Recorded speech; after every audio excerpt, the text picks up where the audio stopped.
एक छोटे से गांव में दो भाई सार्थक और विनोद रहते थे। सार्थक मेहनती और ईमानदार था, जबकि विनोद आलसी और लालची। दोनों के पास खेत थे, लेकिन सार्थक का खेत हमेशा हरा भरा रहता और विनोद का खेत बंजर पड़ा रहता। एक दिन विनोद अपने घर पर आराम से सो रहा था कि उसकी पड़ोसन शांति ताई उसके घर आई। शांति ताई ने कहा, अरे विनोद, यहाँ सोए पड़े हो और तुम्हारा भाई सार्थक सुबह से खेत में हल चला रहा है। तुम्हें शर्म नहीं आती? विनोद जम्हाई लेते हुए बोला, अरे ताई, मेहनत से कुछ नहीं होता। यह सब तो किस्मत का खेल है। किस्मत उनके साथ होती है जो मेहनत करते हैं। सपना देखना बंद करो और खेत में काम करो। ताई, मैंने रात सपना देखा कि मेरे खेत में सोने की खान है। बस उसी का इंतजार कर रहा हूँ। शांति ताई गुस्से में वहाँ से चली जाती है। विनोद वापस लेट जाता है। अगले दिन विनोद को एक साधु बाबा उसके घर के पास मिल गए। साधु ने कहा, पुत्र, मुझे पता चला है कि तुम्हारे खेत में सोने का गड़ा हुआ खजाना है, लेकिन यह खजाना केवल मेहनती व्यक्ति को मिलता है। सच बाबा? मुझे बताइए वो खजाना कैसे मिलेगा? वह खजाना मेहनत करने वालों को मिलता है। तुम्हें अपने खेत की रोज खुदाई करनी होगी। जब खजाना तुम्हें स्वीकार करेगा तब वह प्रकट होगा। बाबा, मैं अभी से खुदाई शुरू कर देता हूँ। साधु बाबा चले जाते हैं। विनोद भागते हुए अपने खेत की ओर जाता है।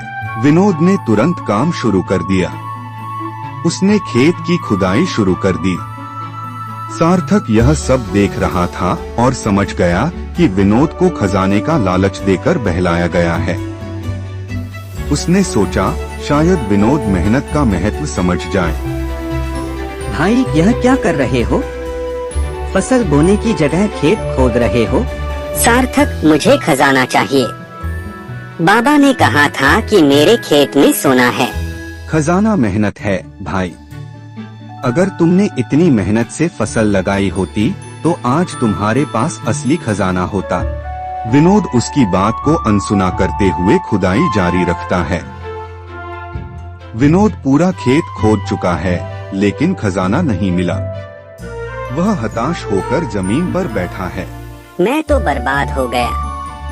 खजाना तो मिला ही नहीं। भाई, तुमने खेत को साफ और उपजाऊ बना दिया है। अब इसमें फसल बो और यही तुम्हारा असली खजाना बनेगा। मुझे फसल नहीं चाहिए, मुझे सोने का खजाना चाहिए। अगले दिन साधु बाबा गांव वालों के बीच बैठे हैं। विनोद उनके पास जाता है।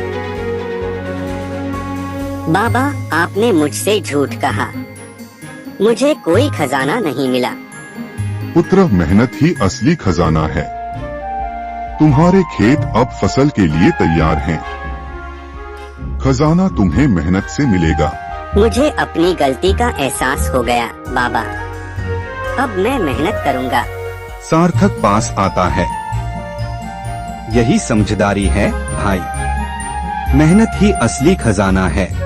उसने मेहनत से खेती करना शुरू कर दिया। कुछ ही महीनों में उसकी फसल भी लहलहाने लगी। उस दिन से विनोद ने मेहनत का महत्व समझा और लालच से दूर रहना सीखा। अब दोनों भाई साथ मिलकर खेती करते थे और खुशी खुशी रहते थे। इस कहानी से हमें सीख मिलती है कि मेहनत और लगन से ही सफलता मिलती है। लालच से केवल पछतावा हाथ लगता है।